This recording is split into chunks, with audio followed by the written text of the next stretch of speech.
그렇듯 고강도 부동산 대책 이후에 시장이 요란하게 반응을 하고 있습니다. 특히 대출을 둘러싼 실수요자들의 반발에 정부가 예외 조항을 마련 중이라고 밝혔는데요.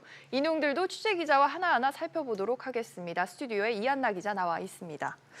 이 기자, 사실 투기 세력을 막는 게 목적인데 실수요자들이 피해를 보고 있다, 이런 지적이 나오고 있습니다. 이런 분들 없어야 될 텐데, 그래서 정부가 마련한 예외 조항들 어떤 겁니까? 네, 이 정부는 전세에서 자가로의 정상적인 이동을 막지 않기 위해 일부 예외를 인정하겠다고 밝혔습니다. 네. 예를 들어 규제 이후에 전세 대출을 받은 사람이 3억 원 초과하는 주택을 구매하면 대출을 회수하도록 돼 있는데요. 하지만 기존 세입자의 임대차 기간이 남아 있어 입주를 하지 못하는 상황이라면 세입자가 나갈 때까지는 대출 회수를 유예해 주기로 했습니다.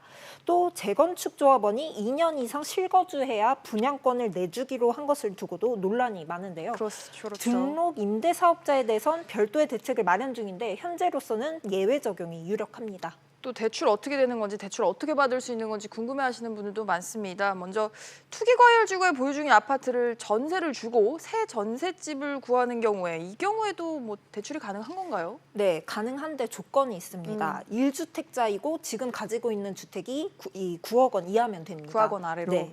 이번 규제는 3억 원이 넘는 새 집을 갭 투자하는 걸 막기 위한 거기 때문입니다. 또 이미 전세 대출을 받은 무주택자의 경우 7월 중순 이후에 이 투기 과열지구에 있는 3억 원 초과 아파트를 사면 대출이 즉시 회수되는지 걱정하시는 분들 있는데요. 이 경우 추가로 구입하는 아파트가 3억에서 9억 원 사이면 회수하지 않습니다. 다만 만기 연장은 불가능합니다. 만약에 대책 시행 이후에 전세 대출을 받은 무주택자가 전세를 끼고 3억 원이 넘는 아파트를 구입한다, 이 경우에는 대출을 토해내야 되는 거죠? 네, 원칙적으로는 회수가 되는 게 맞습니다. 하지만 앞서 말씀드린 것처럼 기존 세입자의 임대차 기간이 남아 있어 이렇게 입주할 수 없는 상황이라면 예외로 인정해 유예가 됩니다. 또 분양권 관련해서도 좀 궁금한데, 전세 대출을 받은 무주택자가 만약에 이제 3억 원이 넘는 분양권을 구입을 한다. 이 경우에는 전세 대출이 어떻게 됩니까? 회수가 됩니까? 그렇진 않습니다. 이 분양권은 실물이 아니기 때문에 구입한다는 개념이 아니고요. 때문에 입주 후에 등기되는 시점을 따르게 됩니다.